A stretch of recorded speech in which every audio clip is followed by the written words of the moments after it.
তেল দিলাম, সর্ষের তেল। তেল গরম হয়ে গেলে তাতে আমি জিরে, শুকনো লঙ্কা আর তেজপাতা ফোড়নে দিয়ে দেবো। ফোড়নে দিয়ে দিলাম। ফোড়নের ভাজা গন্ধ বেরোতে আমি আলু আর পেঁয়াজ একসঙ্গে দিয়ে দিলাম, আর সাথে চিংড়ি মাছ। আমি গুঁড়ো মশলা দিয়ে দেবো কিছু। আমি একটু নেড়ে নিয়েছি, নেড়ে গুঁড়ো মশলা দিয়ে দিলাম।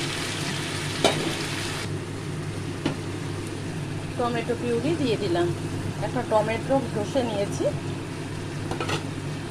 চিংড়ি মাছ কষানো হয়ে গেছে, এবার জল দিয়ে দেব। আমি গরম জল অ্যাড করে দিলাম। ধনেপাতা আর কাঁচা লঙ্কা দিয়ে দিলাম। রান্না রেডি।